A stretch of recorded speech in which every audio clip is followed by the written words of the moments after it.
And naaalala ko, pag pumupunta ako sa Bulacan, ah, nagbabakasyon ako sa lolo ko sa San Rafael, sa bukid. Bukid yon. Sa gitna kami ng bukid, pilapil, ganyan. Pero meron akong tito.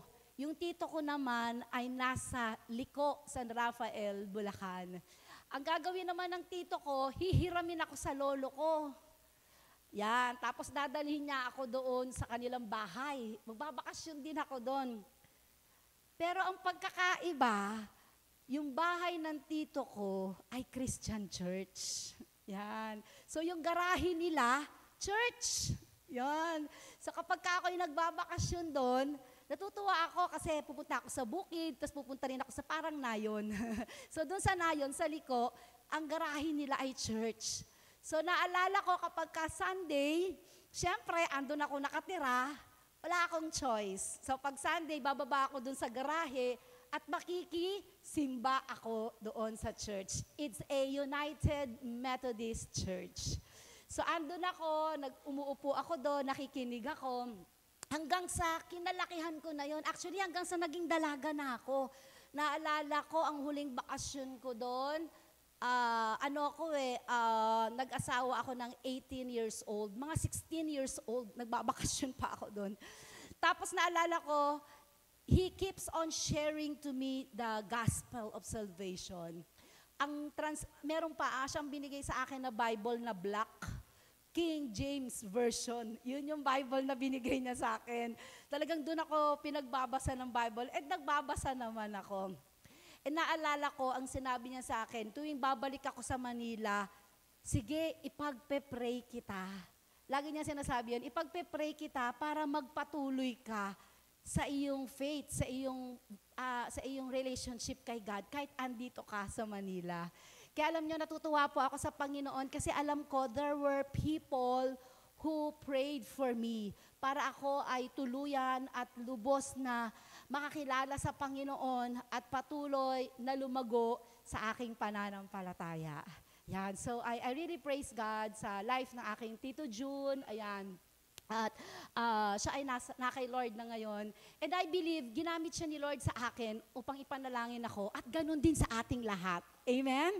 May mga tao na tunay na nanalangin para sa iyong kaligtasan, maging para sa iyong paglago bilang Kristiyano. Amen? Sabihin nga nating lahat, thank you, Lord.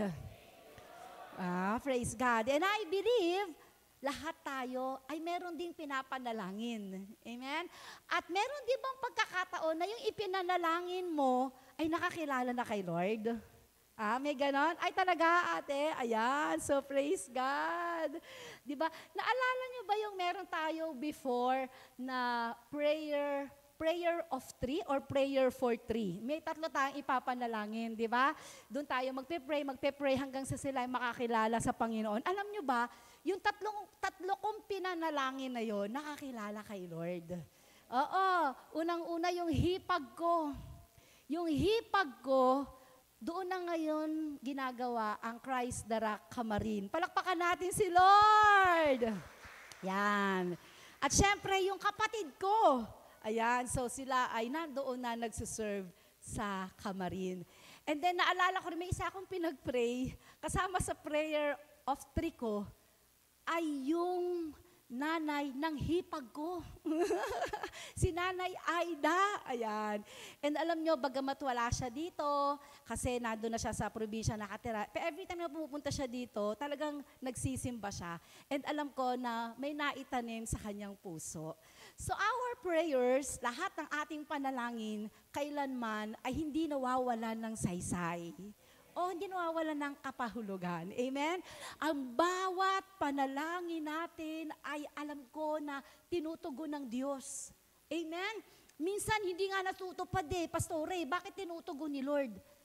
Kasi alam ng Diyos kung ano ang tama at mas nainam na katugunan sa iyong panalangin. Amen?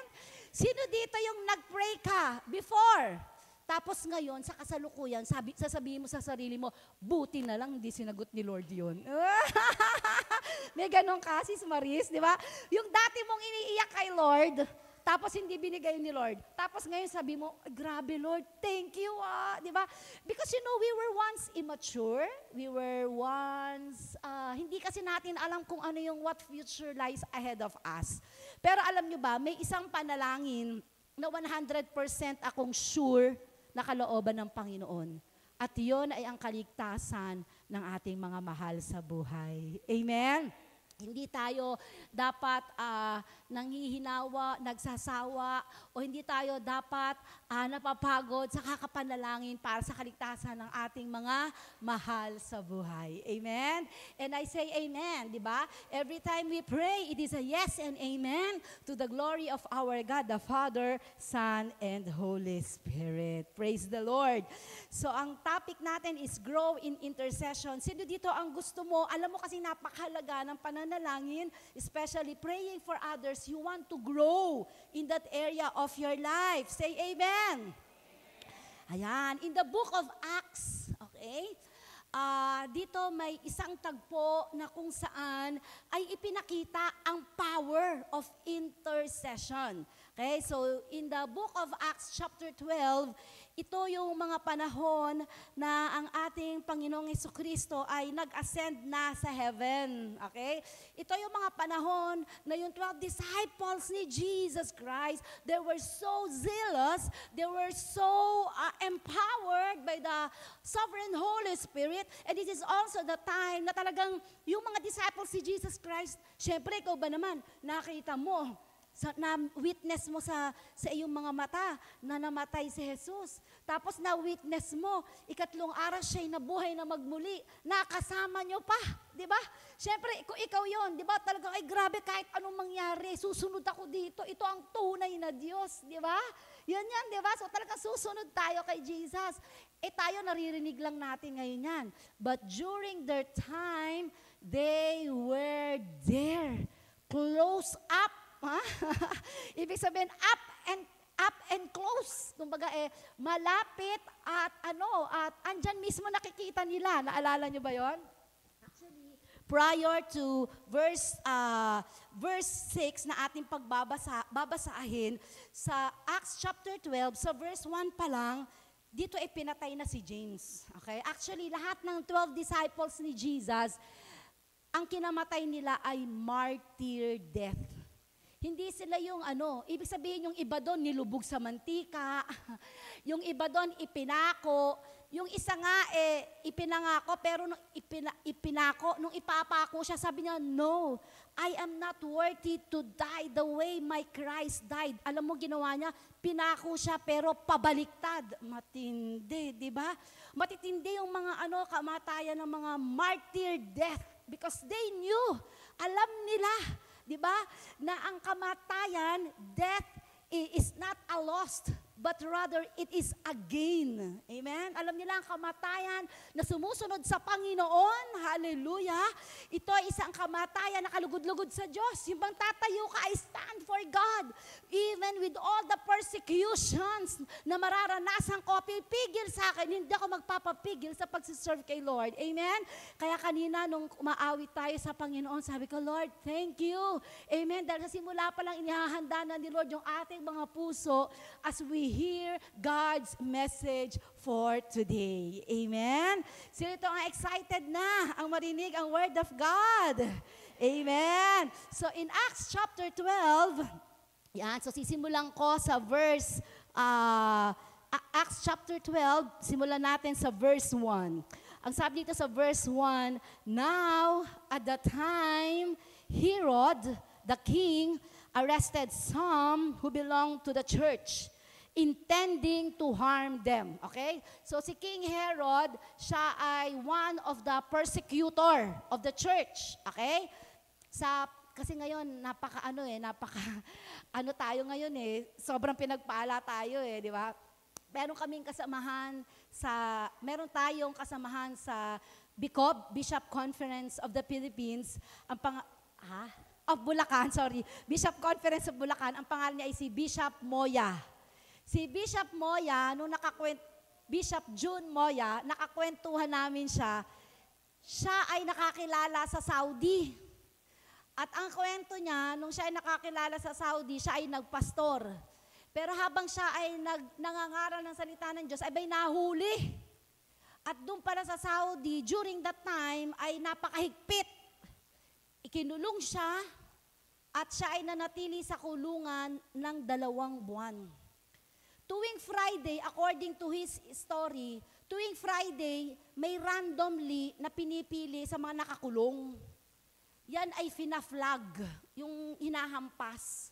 Yung iba naman daw doon, hindi na nakakabalik, pinupugutan na ng ulo. Randomly. Kaya for the couple of Fridays na nandun siya, talagang nananalangin siya. Kasi hindi nga niya alam kung siya na ba yung susunod.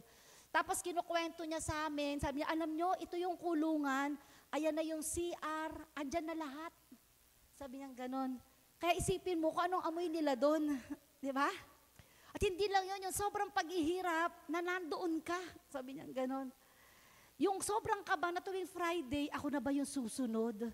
Kasi kapag ka dumating doon yung nakaligtas man sa pagpugot ng ulo, yung kasama daw nila pagdating doon, mga duguan, talagang grabe, hirap na hirap daw siya doon. Sabi niya ganon. Pero purihin ng Diyos kasi hindi siya namatay. Kasama nga natin ngayon, di ba? Sa Bicob. And then yun ay kanyang living testimony kung paano siyang nanindigan at nagpastor at hanggang sa ngayon ay nananatiling nagsiserve kay Lord. Amen? Sabi nga niya, kahit anong persecutions ang harapin ko, may napagdaanan na ako. Di ba? Bingid ng kamatayan, pero hindi ako tumigil, hindi ako huminto. Bagkus ako ay nagpatuloy. So naalala ko siya during this time. Pero alam niyo, mas matindi ito. Okay? Pagpatuloy ko, verse 2, and he had James, the brother of John, put to death with a sword. Yan. So may namatay na nung Acts chapter 12 in the prior verse. Ngayon may namatay na naman si James, okay?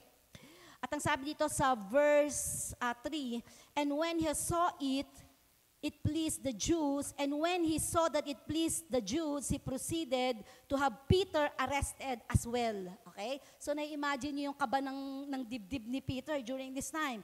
This was during the days of unleavened bread. Verse 4, when he had seized Peter, he put him into prison, turning him over to 4 squads of soldiers for each each to guard him. Ibig sabihin, talagang naka-on guard. May rotation nga eh. In rotation throughout the night. Okay? So matindi ang pagkaka-guard kay Peter. Planning after Passover to bring him out before the people for execution. So papatayin na rin siya. Okay? So Peter was kept in prison. Okay? So tinago muna siya sa bilangguan. But, listen but fervent and persistent prayer for him was being made to God by the church. Alam ni Peter, alam nila na papatayin na si Peter at siya ay itinago, kept in prison. Pero anong ginawa ng church? They fervently, ang sabi diyan, and they persistently prayed to God. Yung mga habang yung si Peter ay inaresto na at ikinulong na at susunod ng patayin, ang church nag-mobilize, nag-prayer, nanalangin para kay Peter. Naalala ko nung nagka-COVID si Bishop, mga ilang days kaming nasa hospital, biglang nagsabi si Pastor Gideon, nag-organize ang church ng prayer para kay Papa. Sabi niya, mamaya yon 8 ng gabi. Alam nyo, nung araw din na yon, that same day, yun yung araw na nakahinga si Bishop at nakakain. And you know what, while I was with them, online prayer, nakita ko yung mga members, ay medyo naiyak nga ako nun kasi para nakita ko na yung andun sila, nasa online, nagpe-pray sila para kay Bishop. And then ang nakakatuwa yung in-answer ni Lord talaga, yung prayer na yun. At hanggang ngayon ay kasama natin si Bishop na buhay. Palakpakan natin si Lord. Thank you, Lord. Yan. So salamat sa Panginoon sa lahat ng inyong mga panalangin, church. Pagdating sa verse 6, that very night before Herod was to bring him forward, okay? Nasa likod kasi si Peter, okay? And ilalagay na siya sa harapan, ibig sabihin i-execute na siya. Peter was sleeping between two soldiers. Grabe naman, sobrang gwardyado naman ito, no? Nakakulong na, talagang may kasama pang mga soldiers, di ba? Bound with two chains, ang tindi, di ba? So hindi lang siya basta nakakulong, nakakadena pa si Peter, okay? And sentries were in front of the door guarding the prison. So makikita nyo na sa sobrang higpit ng security ni Peter, hindi talaga makakalabas. Kasi may katabi ng dalawang soldier, nasa loob siya ng kulungan, hindi lang sa front ng kulungan, nasa inner, okay? And then nakatali pa siya at may mga gwardiya sa harapan niya. Suddenly, say it with me, suddenly, ayan, matindi, malakas, suddenly, an angel of the Lord appeared beside Peter, and a light shone in the cell. The angel struck Peter's side and awakened him, saying, "Get up quickly." And the chains fell off his hands. Ang angel of the Lord nag-appeared kay Peter, and then yung nakakadena niyang kamay, sabi sa kanya, tayo na. Pag tayo na, tanggal yung kadena. Praise the Lord. Amen. Verse 8, the angel said to him, "Prepare yourself. Strap on your sandals." Mag-sandals ka na, ha? To get ready for whatever may happen. And he did so. When the angel told him, "Put on a robe and follow me." Sabi ng angel, okay, magdamit ka na, follow me. He did not realize that was being done by an angel and that was real, but thought he was seeing a vision. Ang akala lang ni Peter, nananaginip lang siya. Hindi totoo yung mga nangyayari. Verse 10, when he had passed the first guard and the second, ang tindi talaga ng security, di ba? Nakakulong siya, hindi lang sa unang cell, pero ando pa siya sa dulo kasi nakalagpas siya sa isang cell, andon hanggang sa pangalawang pintuan, meron pa rin, di ba? And when we had passed the first guard and the second, they came to the iron gate that leads to city. Bakal ang mga ang mga gate nila. And they went out, and went along one street. At once, the angels left him. And Peter came to his senses and said, "Now I know for certain that the Lord has sent his angel and has rescued me from the hand of Herod and from the time of the Jewish people were expecting to do it to me." Okay? Gusto kong makita ninyo dito, ang nakalagay dito, yung mga gates daw, yung kanyang kamay, kusang natanggal yung tali. Nung tumayo siya, sinama siya ng angels, dire-diretso sila sa paglakad. Yung mga pintuan, nagbubukasan. Praise the Lord. Hindi ko alam kung gising ba o tulog yung mga gwardya. Pero hindi sila nakita, hindi sila napansin. Amen? Iniwanan lang siya ng angel, ang sabi dito, nung ando na sila sa city. Okay? So sabi niya, totoo to, nakalaya ako. Imagine niyo pa si Peter? Sobra siguro, grabe, is this happening? Verse 13, siyempre, si Peter, nung siya ay nandun na siya, saan siya unang pumunta? Sa tingin niyo? Siyempre sa church, di ba? Kaya nga siya nandun sa loob dahil sa church. Punta siya sa church. Verse 13, and when he knocked at the door of the gateway, a servant girl named Rhoda came to answer. And then he recognized Peter's voice. In her joy, sa sobrang kagalakan ni Rhoda, nakalimutan niyang buksan yung pinto. She failed to open the gate, but ran in and announced that Peter was standing in front of the gateway. Sa sobrang kagalakan ni Rhoda, hindi niya napagbuksan si Peter. Isip, pumunta siya sa loob ng mga kapatiran na nananalangin. At sinabi sa kanila, andyan na si Peter, yung pinagpe-pray natin, andyan sa harapan ng gate. At anong sabi dyan sa verse 15? And they said to her, "You are out of your mind." Nako, biri mo, pinagpe-pray nila si Peter na makalaya, makaligtas. Ngayon, sinagot na ni Lord. Anto na sa harapan ng city gate ng kanilang church. At ang sabi naman, are you out of your mind? Alam nyo, minsan ganyan tayo. Nananalangin tayo. Pero pag sinagot na ni Lord yung panalangin mo, ikaw mismo, hindi mo matanggap o mapaniwalaan na sinagot na ni Lord. Amen? But she kept insisting that it was so. And they kept saying, it is his angels. But Peter continued knocking, ha? Kita ninyo. Ang sabi daw ng mga disipulo, hindi si Peter yan, anghel ni Peter yan. Alam nila na may anghel na kasama si Peter. Amen? Tingnan mo yung katabi mo, alam mo bang may angel yan? May kasama yung guardian angel. Kaya kailanman hindi tayo nag-iisa. Okay? Kasi lagi tayong may kasama. Amen? Ayan. So, praise the Lord. Sino dito yung nakita mo na yung angel mo? Wala pa ba? Ako hindi ko pa rin nakita yung angel ko eh. But I really believe that God has an angel charge over me. Amen? So, praise the Lord. And then verse 16, but Peter continued knocking, and when they opened the door, they saw him, and they were completely amazed. Praise the Lord. Palakpakan natin ang salita ng Diyos. Grabe, no? That's the power of intercession. Amen? God is good talaga. Sa pagkakataong yun, pinakita sa atin that there is power in prayer. That every time we pray, amen, God answers it. Amen? Una sa lahat, we need to have that prayer that works. Kasi may mga panalangin na parang, Lord, bakit ganon? Parang hindi nyo sinasagot. Oh Lord, may nangyayari ba? Lord, naririnig mo ba talaga yung panalangin ko? Mga kapatid, una, kailangan doon ka nananalangin sa tunay na Diyos. Alam nyo, marami namang prayerful. Kaya lang, minsan, iba yung pinapanalanginan nila. Hindi doon sa tunay at nag-iisang Diyos.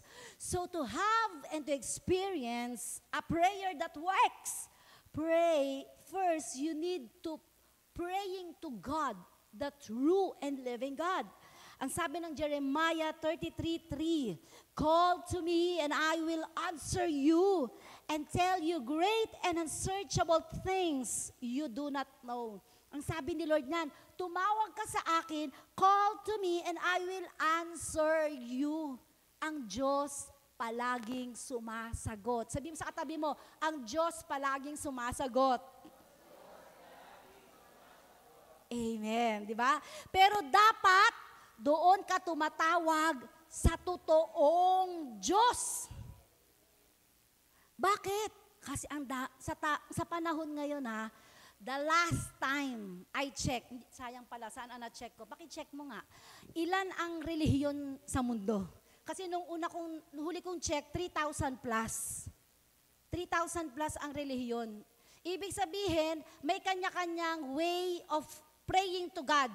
Yung iba nga, sa araw, sumasamba. Meron pa nga akong alam, sa cow, sa baka, sumasamba. Meron pa nga akong nakita, sa mata, sumasamba. Oh, mata. Meron silang picture ng mata, tapos doon sila sumasamba. So, iba-iba ang klase, ang tao. You know what? Oh, listen ang tao, binigyan tayo ni Lord ng heart to worship God. Kaya, ikaw bilang tao, meron talaga sa puso mo longing to worship God. Meron talaga yan. Kaya nga pag makikita mo yung mga tao na hindi pa nasyeshare ng gospel, hindi pa nakakilala sa tunay na Diyos, kung sino-sino sinasamba, may masambahan lang. Kasi ganun tayo kinreate ni Lord. Kinreate tayo ni Lord na kailangan meron tayong sambahin. And you know what? It is Him. It is God, the true God. Who is this God? He is the omniscient God. He knows all things. Sige, paki-post mo. Ayan, Hebrews chapter 4, verse 13, ang sabi niya, nothing in all creation is hidden from God's sight. Everything is uncovered and laid bare before the eyes of Him to whom we must give an account. Ibig sabihin niyan, God knows all things. Nothing is hidden from Him. Yan ang Diyos na sinasamba natin. Amen. He is an omniscient God. Walang maitatago sa Kanya. Ultimo motibo ng puso mo. Ultimo laman ng utak mo. Alam ng Diyos. Hallelujah. Amen.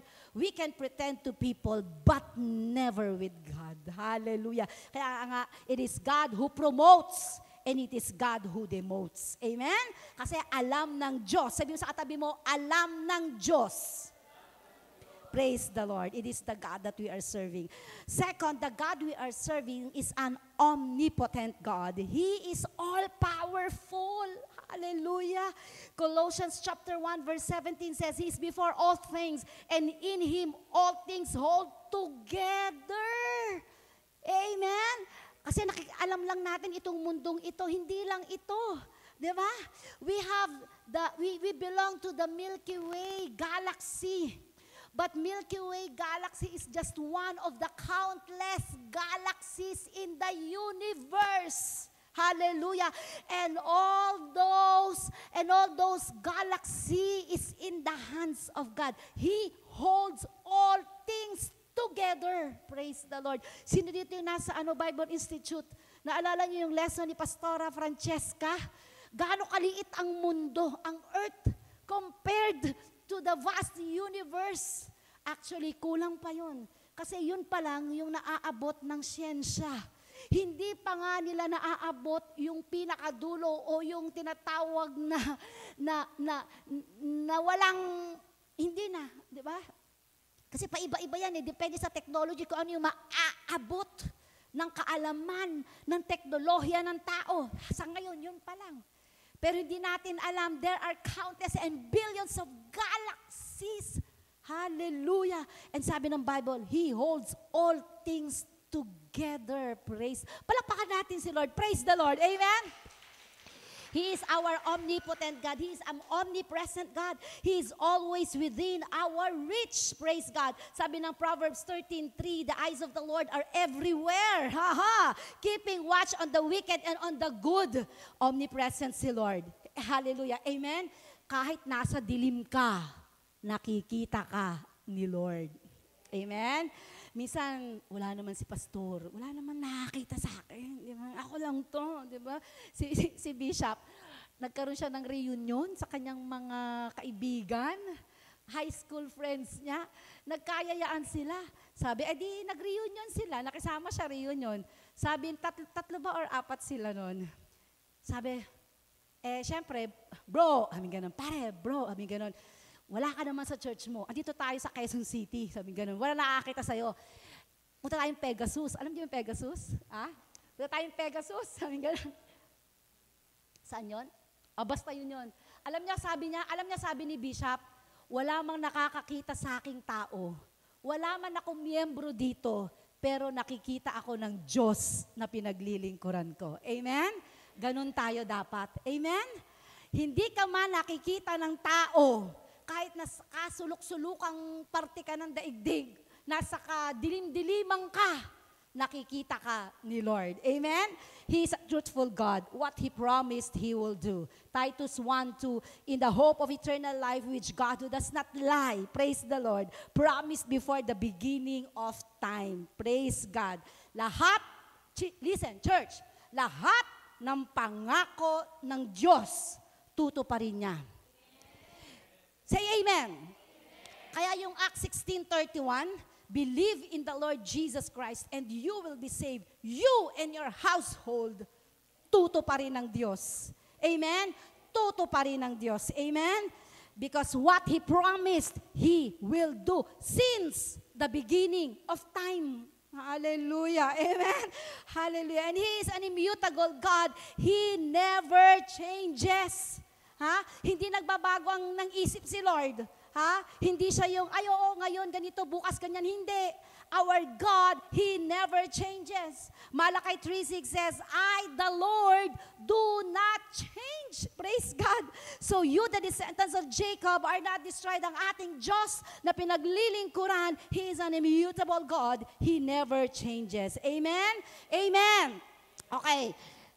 To receive that prayer that works, katulad ng ginawa ng mga apostles in the book of Acts chapter 12, praying fervently.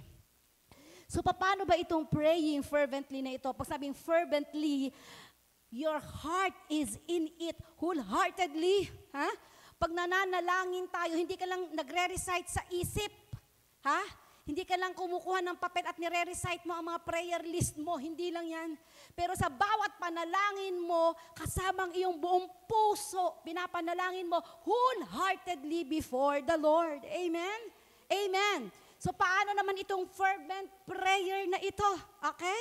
Sa Acts chapter 12 verse 5, ang sabi dito, so Peter was kept in prison, but fervent and persistent prayer. Grabe.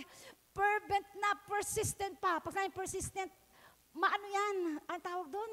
Mapursige. Ha? Mapursige. Fervent prayer from him was being made to God by the church. Praise God. So, paano natin ito gagawin? Okay, next. Okay, paano natin ito gagawin? First, we need to learn to trust God. As we are praying fervently, kailangan nagtitiwala tayo sa ating Diyos. Kasama yan sa Proverbs chapter 3, trust in the Lord with all your heart and lean not on your own understanding. In all your ways, say it with me, in all. Isa pa, in all. Sa lahat daw ng bagay. In all your ways, submit to Him and He will make your path straight. So we need to learn to trust God. Amen? Yan ang fervent prayer. Second, we need to learn to wait upon the Lord. Hallelujah. Amen? We need to wait sa pananalangin fervently. Huwag kang magmadali. Si Lord may tamang timing. Hallelujah. Amen. Amen. Mas marunong ka pa kay Lord. He holds the future nga di ba? Psalm 27:14, wait for the Lord. Be strong and take heart and wait for the Lord. Amen. Praise God. Next, we need to learn to meditate on His Word. Enjoy the Word of God. Amen? Pag nagbabasa ka ng Word of God, pag nagde-devotion ka, enjoy the Word of God. Meditate on it. Ang sabi ng Joshua 1:8, keep this book of the law always in your lips. Meditate on it day and night. Church, tinuturuan tayo ni Lord, day and night. Amen? So that you may be careful to do everything written in it, then you will be prosperous and successful. Praise God. And then next, we need to learn to listen to the prompting of the Holy Spirit. Praise God. Amen? We praise the Lord because we have the Holy Spirit that is with us right now. Amen?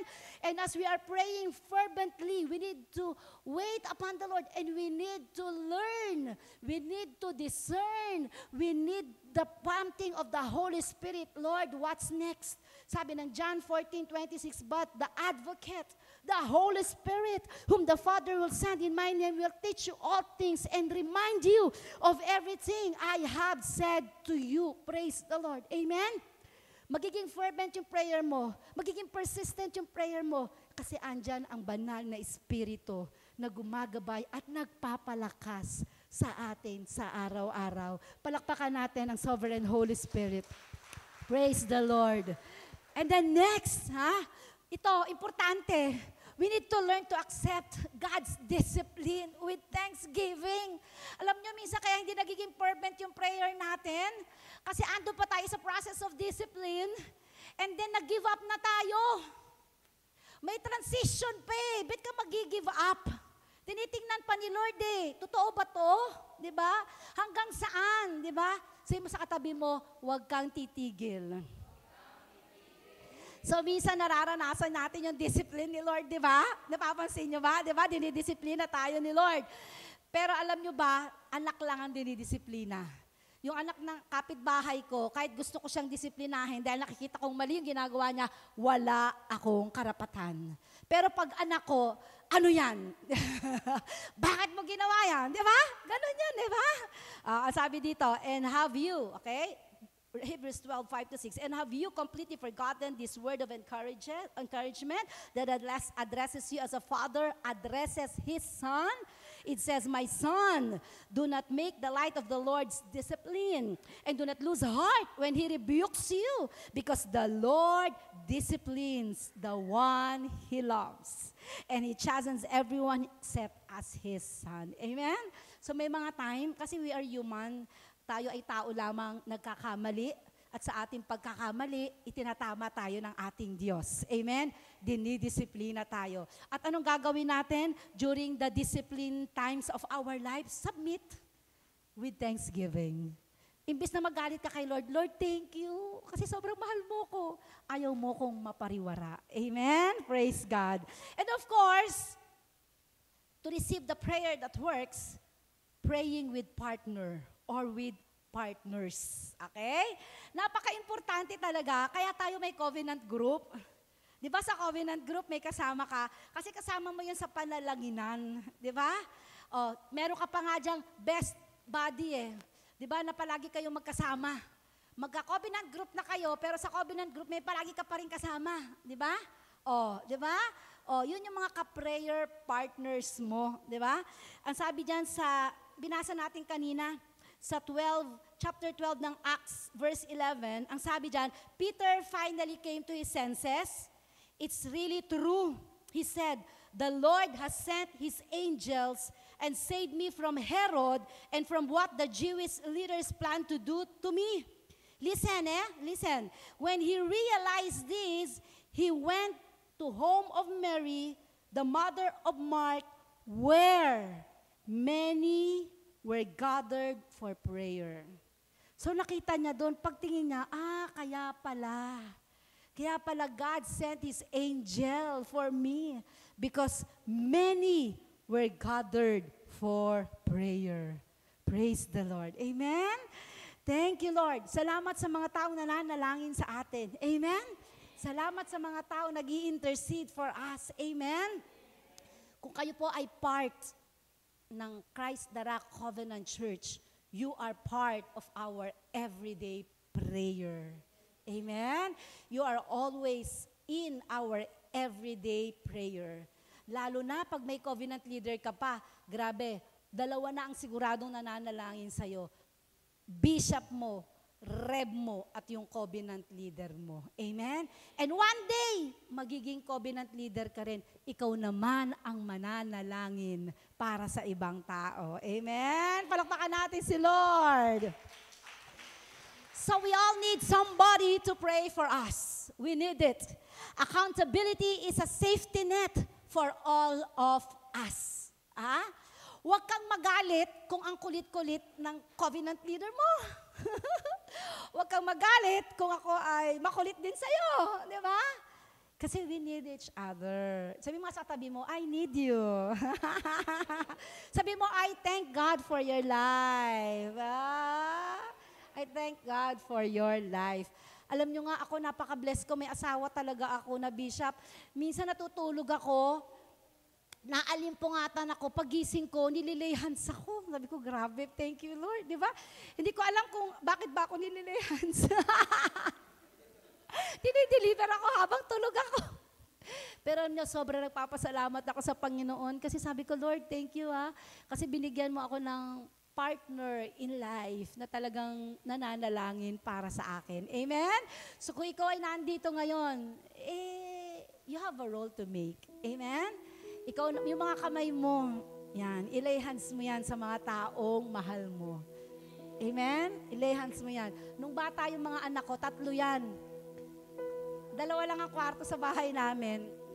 1 kwarto sa aming mag-asawa, 1 kwarto sa kanila. Yun medyo nakakaangat-angat na kami sa buhay. Kasi nung dati, nung una pa lang, 1 lang talaga. Dumating pa nga kami sa punto na nagsisimula kami, pagpasok mo, yun na lahat. Sala, kwarto, lahat na ando na, kainan. Nung nakakaangat-angat sa buhay, lumipat kami sa, pagpasok mo, may kwarto na. Itong kinukwento ko ngayon, pagpasok mo, may taas na, may 2 kwarto na. Praise the Lord. Naalala ko, yung mga anak ko, since 1 kwarto lang, tabi-tabi sila. Malapad yung kama, tabi-tabi sila. And every night, we are praying for them. Alam niyo ginagawa ko? Tulog! Alam na nila yon. Pag sinabing tulog, bihis, ganyan, ligo, higa. Pag higa nila, dati kasi kaset, hindi nyo na pa naalala yon, o hindi nyo naabutan yon. May cassette tape ng Don Moen. Sinasaksak ko yan. Give thanks. Araw-araw yan. Kaya lahat ng anak ko, favorite song nila, Give Thanks. Tutulog sila, kumakanta sila. Tape, one whole tape ng Don Moen. Tapos ililay hands namin niyang mag-asawa. Pag-pray namin yan araw-araw, magpapastor kayo. Ha? Lahat kayo, mag-aasawa kayo ng pastor. Lahat kayo magkakaanak ng mga pastor. Ang buhay nyo gagamitin kayo. Araw-araw. Ha? Kaya nung sila ay pumasok na, nakapagtapos, hindi pa rin namin sila pinagpastor because they need to make that decision on their own. That's why we allow them to work, we allow them to be exposed.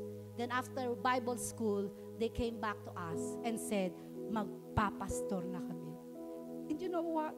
That is one of the happiest days of my life.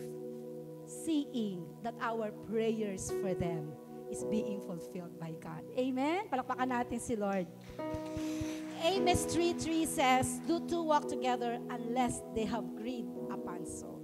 Praying is a serious business, mga kapatid. Praying is a powerful business. It changes people's lives. And you know what? Next please. It is a serious business. Praying is a powerful business. It changes people's lives. And you know what's the power of prayer? The power of intercession? It changes the nation. Huh?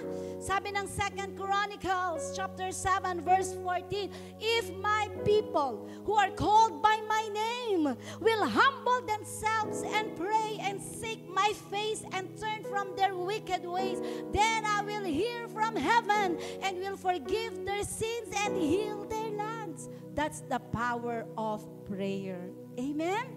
It changes not just us in the first place, and it changes the people that we are praying for. Amen? And it even can change the nation of this world. Amen? Praise the name of the Lord. Pwede ba tayong lahat ay tumayo? And as our response song, we will be singing this song. Ha? At habang ating kinakanta ito, ay lumingon ka naman sa iyong paligid. Ha? Kasi ang ano na ito, ang kanta na ito ay para sa atin, para dyan sa katabi mo. Ha? Kakantahin natin ito, lilingon ka sa katabi mo. Habang kinakanta mo to, hahawakan mo yung kamay niya. Di ba? Bibigyan mo siya ng ngiti. Ha? Ha? Okay, are you ready, church? Ha? Kakantahin natin ito. Praise the Lord.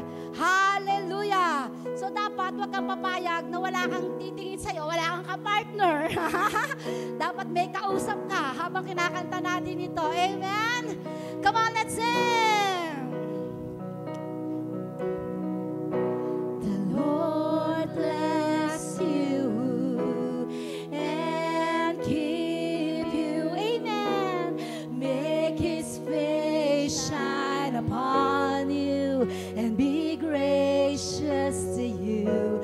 The Lord turn His face towards you. Ganon din sa mga kasama natin online.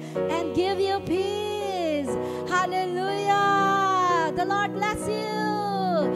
The Lord bless you. God bless you, church. And keep you. Amen. Make His face shine upon you and be gracious to you. The Lord turn His, amen, face towards you and give you peace. So kung ano man ang prayer ng katabi mo, sasabihin natin to, ha? Come on, church, let's sing. Oh, amen. Amen.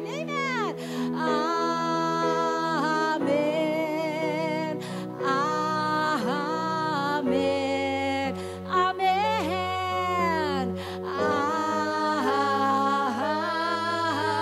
Amen.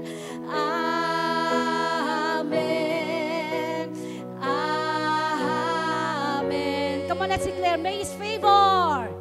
May His favor be upon you and 1,000 generations. Ooh, amen. And your family and your children and your children and hanggang kaabu-abuhan. May His favor be before you and behind. Hallelujah. And beside you, all around you and within you. He is with you. He is with you.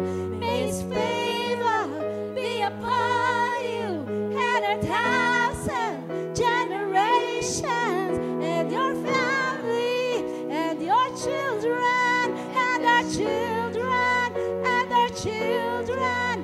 May His presence go before you and behind you and beside you, all around you and within you. He is with you. He is with you. Praise the Lord. Amen.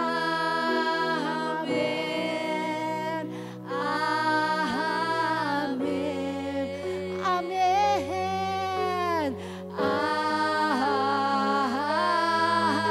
Amen. Amen. Amen. Once again, amen. Oh, amen. Amen. Amen. We praise you, God. Salamat po, Panginoon, oh God, for all the people, so God, around us. Salamat po sa church, oh God, who's fervently and insistently praying for us. Salamat po sa aming mga divine connections. Salamat po, Panginoon, sa mga ministry partners, oh God. Salamat din po, Panginoon, sa aming mga buhay. At patuloy niyo po kaming gamitin for the expansion of your kingdom, for the furtherance of the gospel of salvation, oh God, all throughout the world, oh God. Here we are. Send us to the nation. Use us, oh God, for this world, oh God. We are here, oh God. Our life is yours. Use it. Use it. Use it all for the glory of your name. In the name of our Lord and Savior, Jesus Christ, we pray. Amen and amen. Praise the Lord.